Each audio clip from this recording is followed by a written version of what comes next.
اقوى الفرص المميزه جدا جدا في العاصمه النهارده هو العميل بيبقى متلخبط مش عارف اشتري فين. انا بتكلم العميل اللي ميزانيته من 4 مليون 5 مليون وبنوصل لحد 20 و30 مليون.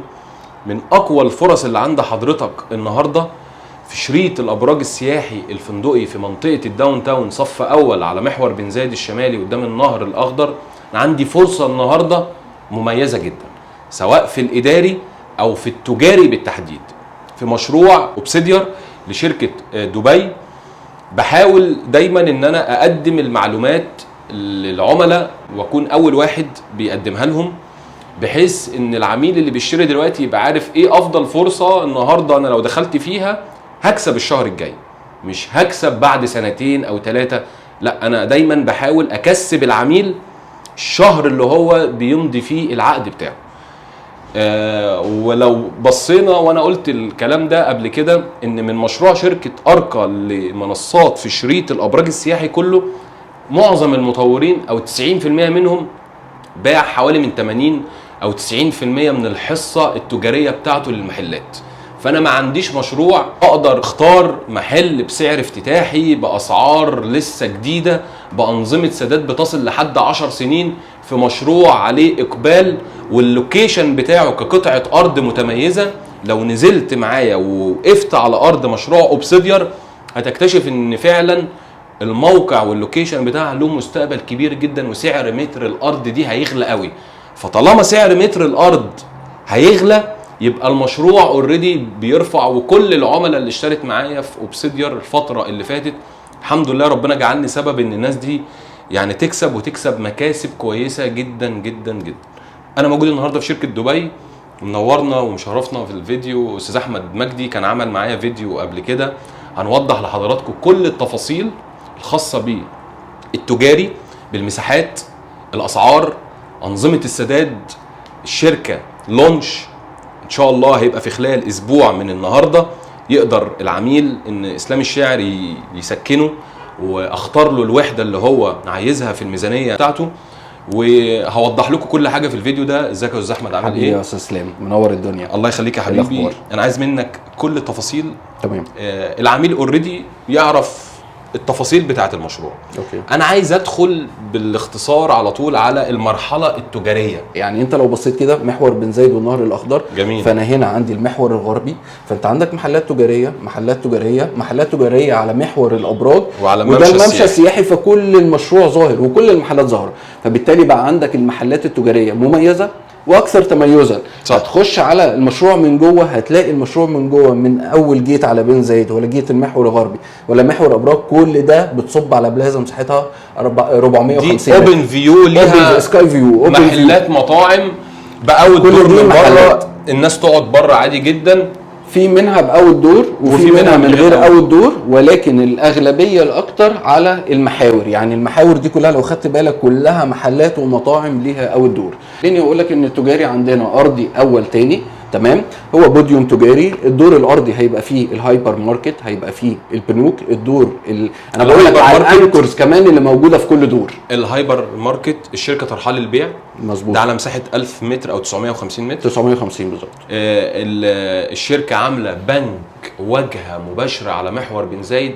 مشروع زي ده لازم يكون فيه بنك. انت في شركه ابراج سياحيه وشركات والشركه انتوا عاملين كل التصميم الهندسي الخاص بالبنك بالاشتراطات بتاعه البنك. دي حقيقه. طيب في ايه تاني؟ في عندك جيم. هتطلع الدور الاول هتلاقي الجيم هتلاقي الكيدز جيم وده اول جيم معمول في بوديوم تجاري واجهه بالظبط كده. يعني انا ما عنديش جيم في اي مشروع موجود واجهه ومجهود في الكوميرشال. صح تمام. النقطه الثانيه هتطلع الدور الثاني زي ما انت شايف كده. الدور الثاني كله الفود كورت الجزء الخاص بالمطاعم والكافيهات اللي ليها اول دور واللي ليها شير اريا. يعني انت كل اللي عندك هنا عندك مطاعم وكافيهات ليها مساحات وليها اول دور خارجي وعندنا الجزء اللي هو المطاعم اللي ليها سبيس اوت بالظبط كده اوت اريا بتخدم على مجموعه المطاعم اللي موجوده. اسعار مساحات طيب. انظمه سداد ارضي اول تاني على طول. طيب احنا عندنا الدور الارضي عندنا مساحات هتستارت من 40 متر واحنا طالعين بقى على حسب، اعتقد بنوصل لغايه 300. اوكي. الدور الاول عندنا مساحات من 42 متر لغايه 150 متر. عندك في الدور الثاني الفود كورت عندك المساحات من 38 متر، وعندك المساحات في المطاعم الكبيره بتوصل ل 120 و140 متر. جميل. اوكي. طيب وفي حاجات طبعا مساحات اكبر من كده. طيب بالنسبه لاسعار الدور الارضي، الارضي هنبدا من 180 لغايه 280. الدور الاول هنبدا من 140 ل 200، والدور الثاني هنبدا فيه من 140 لغايه 260.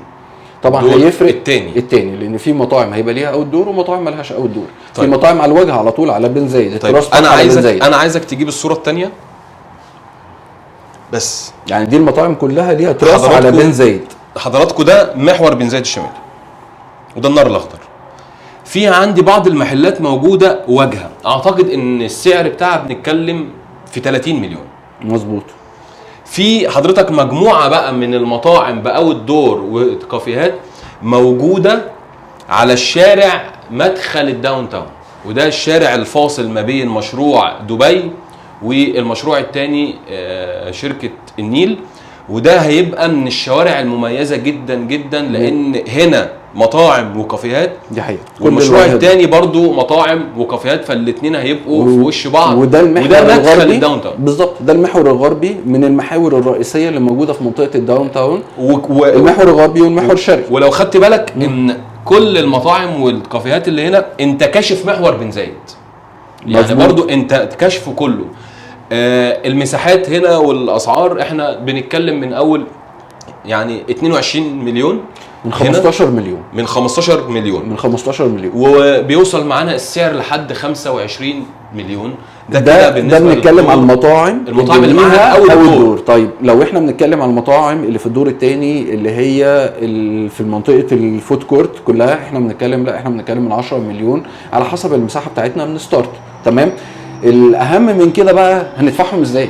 صح، هي دي الفرصه. انا جاي عشان كده. هندفعهم ازاي؟ صح. في الطبيعي النهارده ان انا في التجاري اول ما هفتح 10% مقدم وقسط على 6 سنين. صح. 15% خلاص انت على 7 سنين. انشاءات تثبت المبيعات كبيره في المشروع بالظبط. لكن انت برضو بتحاول تجذب المستثمر ليك كجو منافسه ما بينك وما بين كل المطورين اللي حوالين منك. دي حاجه كويسه جدا لان انا في الاخر عايز المستثمر هو اللي يكسب وعاوز ميزه، عاوزك تقدم لي ميزه. فالنهارده انا قلت لك 10 و6، لا انا هبدا التجاري ب 10 و7، 15 و8 و25 و9 و30 و10. يعني حضرتك هتدفع لي 30% عشان تقدر تاخد مني قسط 10 سنين. صح. لا انا هقدم لك عرض خلال فتره اللونش وعلى عدد وحدات معينه. تمام. عدد وحدات معينه. جميل. تمام. هيبقى 10% مقدم وقسط على 10 سنين، وعندنا دفعه 15% متسيحه على اول 3 سنين او 10% والباقي على 10 سنين و15% متوزعين على اول 3 سنين. اعتقد ان النظام ده متميز جدا جدا جدا لان هو ده النظام اللي فيه فعلا طريقه سداد طويله. فطريقه السداد الطويله هي اللي بتغير معاك سعر اليونت نفسها، قيمه اليونت نفسها وقيمه المراحل اللي جايه بعد كده. كل مرحله بتنزل مش هتلاقينا بنرجع لورا، هتلاقينا بنطلع قدام. فتره افتتاح المرحله التجاريه اللي احنا فيها بعد كده هرجع للنظام الاساسي بتاعي. انا شايف في هنا مطاعم موجوده ومعاها تيرس. مظبوط. وقعدات على محور بن زايد على طول. مظبوط. دي اسعارها بنتكلم في كام؟ بص هي دي اللي هتبدا تتكلم فيها من 18 مليون 20 22 24. لان انت لو خدت بالك انت محور بن زايد كله والجزء الخاص بالمحور الغربي وكل التراث ده على فكره شايف محور بن زايد والمحور الغربي. دي من المحلات اللي متميزه جدا يعني. هي عجباني انا. هي دي الميزه اللي انا كنت بقول لك عليها. فاكر لما كنا بنتكلم بقول لك النواصي دايما وبصراحه انت بتوفر يعني سبيس كبيره جدا. كل دي هي دي اللي ليها تراث.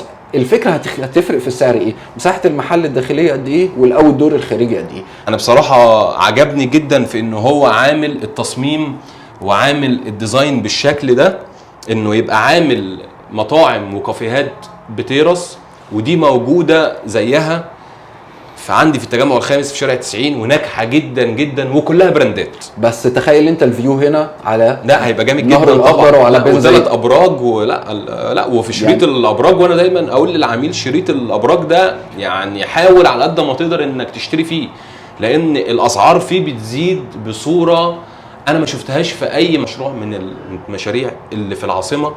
ان شريط الابراج السياحيه سعره عمال يطلع في كل الشركات عشان عامل الندره. وعشان عليه اقبال كبير جدا. بالظبط. يعني معظم العملاء بتبقى عايزه تشتري في المتميز. عشان كده النهارده شركه دبي بتقدم لحضراتكم فرصه متميزه ان العميل يقسط ب 10% على 10 سنين ويقدر يمتلك محل من اول 7 مليون. في عندك محلات في الدور 7.5 ل 8. الاول ده صح؟ ده الأول. هيكون مظبوط كده. ريتيل. ولو دخلنا في الشق الخاص بالمطاعم والكافيهات بنتكلم من اول 10 مليون بالظبط. اول 10 مليون بالزبط. يقدر العميل يقسط على 10 سنين بالظبط في لوكيشن طبعا قوي جدا. والفكره كمان ان احنا كنا محتاجين ان احنا نبدا في الطرح الجديد، ان احنا زي ما انت عارف الفتره اللي فاتت ان احنا نتعاقد مع اتصالات على سمارت تكنولوجي، كانت فكره مختلفه شويه، وفي نفس الوقت على فكره هي فكره تشغيليه. انا كنت محتاج السمارت تكنولوجي لان احنا في مدينه جيل رابع، فانا محتاج النهارده انت بتبص كمان 4 سنين و5 سنين و10 سنين الدنيا ماشيه ازاي، فده هيخدم معايا في الجزء بتاع السمارت تكنولوجي في المطاعم والكافيهات وتعزيز قيمه اليونت في تفاصيل كتيره قوي. لما قعدنا اتكلمنا مع بعض عليها دي هتفرق مع العميل جدا في اليونت بتاعته، في تعزيز قيمه اليونت بتاعته. اوبسيديار انتوا شغالين في احنا بدانا حفر خلاص، يعني احنا خلاص بدانا حفر الرخص بتاعتكم بالظبط كده. احنا في مرحله خلاص نوصل لعمق معين، بعد كده هنبدا انشاءات على طول باذن الله. طيب بالنسبه للاداري ايه الجديد عندك في الاداري بالنسبه للاسعار؟ انا بقول للعميل يقدر من اول 65,000 ل 80,000 ان هو ياخد مكتب اداري في شريط سعر متر الاداري فيه حاليا بيتباع في بعض الشركات ب 90 و 95,000، وانا متاكد ان هو في وقت قصير قوي هيكسر ال 100,000 جنيه وهيطلع لفوق. مظبوط. فعايز برضو منك ايه الفرص اللي موجوده عندك في الاداري؟ متاح عندي لغايه دلوقتي في ايست وفي سباير فرص في مكاتب اداريه متاحه عندك، لان انت ستيل عندك نسبه خصم 15% ودي خصم اللونش تمام، وعندك سعر متر بعد الخصم 65,000 جنيه، 65 لغايه 70 او 75، وانت بتتكلم في مكاتب اداريه فيو بن زايد ونهر اخضر دايركت تمام، مش موجوده في الشريط كله. طيب حاجه برضو اخيره، في بعض العملاء بتبقى عايزه تقلل سعر المتر في حاجه اسمها ام بي في، يعني انا بقدر اعمل للعميل نظام سداد خاص بيه هو داخل الشركه مع الاداره الماليه، بنوصل لان سعر المتر ممكن ينزل من 70 ل 50,000 جنيه. في عملاء كتير بتقابلنا انا حابب اشتري في صف اول ابراج سياحيه مكتب بس عايز سعر المتر ينزل، فبيضغط نظام السداد. انا قادر اشتري المكتب ده بدل ما اخده ب 4 مليون انا عاوز اخده ب 3 مليون ونص، بدل ما هو ب 10 عاوز اخده ب 6. تمام، ينفع نعمل كده، بس هنقدر نزود شويه في المقدم ونقلل على السنين الاقساط. انا ممكن اقساطي تخلص عند الاستلام بس انا خدت المكتب اللي انا عايز اشتريه. وفي التجاري كده برضه. طيب دي حاجه كويسه يعني انت تقدر تديني اي فلوس هتداني قبل ميعادها هتسمع معاك، انا مقدم لك نظام مالي جيد جدا. ده غير خصم ال 15% اللي في الاداري، وغير الخصم اللي موجود في اللونش دلوقتي، يعني ده بيكون زياده فوق منه، اكسترا فوقيه. ده حلو جدا. تمام، انت معاك دلوقتي الخصم على فكره، هو دلوقتي برضو الميزه اللي موجوده معاك، انت هتنزل اللونش معاك خصم 10%. تمام، في انظمه ماليه عليها نسبه خصم 15%، الاداري عندك نسبه الخصم 15% لفتره محدوده، وبعد كده هنرجع نسبه على 10%. ففي كل ده انا بتكلم في ان الشركه ممكن في خلال الشهر ده على اخره الخصومات دي كلها تقل. بالظبط، هم محددين عدد وحدات في الاداري والتجاري، هي دي اللي هيمشي عليها النظام المالي ده، وزي ما عملنا في المراحل اللي قبل كده هبدا اشيل نسبه الخصم دي وهمشي في النظام طبيعي. ليه؟ انا عاوز كل مرحله العملاء تطلع بيها فرصه استثماريه يبقوا كسبوا منها، وكل مرحله العميل يبقى مستفيد ان هو اشترى في اوبسيدير واشترى من شركه دبي. طبعا انا متشكر جدا ليك يا استاذ احمد، حبيبي شرفتني يا اسلام، ونتشرف بيك دايما يا رب. تسلم لي يا رب. اللي محتاج من حضراتكم انه يعرف اي تفاصيل او يحجز في المرحله الخاصه بالتجاري يقدر يكلمني على رقم تليفوني اسفل الفيديو، واعمل دايما سبسكرايب للقناه بتاعتي، واتمنى ان انا اكون بقدم لكل العملاء على البيج بتاعتي، اكون بقدم لهم كل المعلومات بشكل سريع بشكل واضح، ان انا اوصل للعميل المعلومه قبل اي حد، وكل واحد بيحاول ان هو يكون مجتهد في شغله وفي عمله، وان شاء الله نكون عند حسن ظنكم دايما، وشكرا جدا لكم.